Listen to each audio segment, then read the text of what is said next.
Carson Means, and this is my persuasive speech, and these are my audience members. My name is Kitten Tittle, and she is my babysitter. My name is Chelsea Tittle, and we're just friends. My name is Lexi McMillan, and we're good friends. My name is Becky McMillan, and we are friends. My name is Keith McMillan, and I'm a friend. And I'm Jordan, and I'm her boyfriend. Sophie, the innocent calico cat, is about to undergo yet another experiment. This is probably the last experiment of her life, as she will probably not survive. During the procedure, the makers of Garnier Fructis will deliberately shove shampoo down her throat to find out how her organs will respond. Even if Sophie somehow survives, through the process, the scientists will kill her anyway to see which organs have been damaged by the shampoo. Many scientists believe that in order for something to be true in the scientific field, it must be experience-based first, meaning they have to test it out. Medical researchers feel they need to understand health problems before they can develop ways to treat them, and some diseases and health problems can only be studied using a living organism. Today I'm going to talk about scientists who perform experiments on animals for scientific research. I also explain the process they put the animals through during my presentation. I hope I can persuade you to take that extra moment at Walmart to check the labels to make sure that the products haven't been tested on animals. Animals are used in scientific research for many reasons. Animals have many similarities to humans, and that is why they are used for these experiments, and here are a few more reasons why animals are also used. Animals are susceptible to many of the same health problems. Because animals have relatively short life cycles, they can be studied throughout their whole lifespan or even during generations. Scientists can monitor the animal's environment, such as their temperature, diet, and lighting. Manufacturers claim that the reason behind these experiments is to assure human safety, and the results that they get from these tests are put on the back of the labels. Some of the animals that are used for testing include dogs, cats, mice, rats, and hamsters. Although rodents are the most common animals used, cattle, deer, monkeys, and many other animals are also used. After the complex tests are complete, millions of animals suffer from harsh burns, poisoning, and mutilation. Some animals are even left with diseases such as syphilis, AIDS, or herpes. On estimate, 70 million animals are blinded, scalded, force-fed chemicals, genetically manipulated, and otherwise injured and killed by private institutions, household product and cosmetic companies, government agencies, educational institutions, and scientific centers. After researching why the animals are used during research, I took it a step further to learn the process that they go through. The majority of personal care products and cosmetics are put on the shelves after they have been tested on animals, at some stage of development. Performing such experiments is cruel and wrong. Why do scientists use animals in these experiments? It is because they are the closest living organisms to humans, but if that is the case, they must have emotions similar to humans also. If they feel pain to the same extent that humans do, then we are not only killing innocent, unwilling animals, we are torturing them. Although animals are similar to us, it doesn't make them identical, regardless of how much research is obtained, and by experiments on animals, it is never fully accurate. More testing is always going to be needed, and to make the findings suitable for humans, they would need to use human subjects.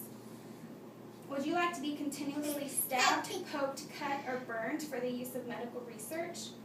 Because they are the closest living living organisms to humans, they have feelings too, just like us. If these types of experiments were to be performed on humans, it would be ethically and morally unacceptable. Humans do not automatically have the right to decide what animals will suffer through these harsh experiments. Though higher on the food chain, so to speak, we should still be respectful and mindful as to the effects our testing is having on these animals. These victims are being robbed of their right to live. To make matters worse, some of the tests are irrelevant to the safety of humans. The Drey's test is performed on white albino rabbits because of their sensitive eyes and the formation of their tear ducts, which keep tears from draining away the foreign substances. Scientists clip their eyelids open and begin rubbing shampoo, toothpaste, oven cleaner, lipstick, and lawn products into their beautiful red eyes. This test can last up to 18 days, and the animals often end up breaking their necks trying to escape from the excruciating pain. Keeping these products in their eyes for so long serves no purpose because their eye tissue is way different from the eye tissue of a human. Therefore, they cannot tell how that product would affect the actual human eye. During these tests, the eyes of the rabbits begin to swell and eventually they lose their eyesight. Another test scientists perform is the skin irritancy test. It involves shaving a patch of fur and applying often corrosive chemicals to their bare skin, and then they watch how it affects the skin. The harsh nature of many chemicals cause severe chemical burns and gaping wounds. And I got that information from unleash.org. Animals cannot be completely endorsed with the rights of humans, but to some extent they should be protected from these animal tests. Scientists could also look into alternatives so that millions of animal lives could be saved. Ways they could do this include rationalizing the number of animals that scientists use. They could also restrict researchers, allowing only certain experiments to be held on animals and only the ones that will benefit the patrons of products and those with health conditions. Another way that completely eliminates the animals from being harmed includes the cell and tissue culture studies, which are used to screen for anti-cancer and other types of drugs. This alternative allows for scientists to test the tissue and cells of the ones they are trying to protect. By researching on the cells and tissues of humans, the data collected would be more accurate due to them testing on the source without harming anything or anyone. The last and probably most beneficial to those researching diseases is clinical investigators.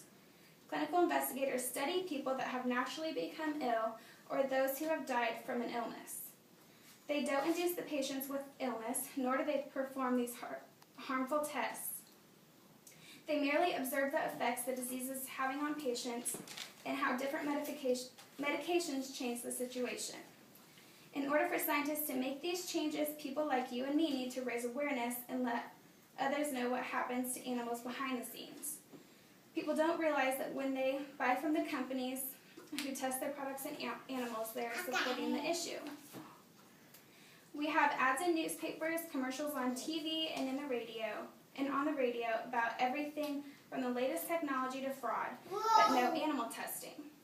There isn't enough being done to raise awareness about this issue. Before I researched this topic, I had little knowledge on what animals actually go through. The information is out there, but it isn't being enforced. Animal testing will be around for many years, but making people aware of what is actually going on could actually reduce the number of animals being killed. An experiment that is done in a way that causes minimal pain to the animals involved, after all of the measures have been taken to avoid using animals, would be more justifiable. It is important that we know that animals are sentient beings, meaning they suffer and experience as much pain as humans do. If the issue is made known, the number of animals being killed each year could be reduced and an alternative could be enforced.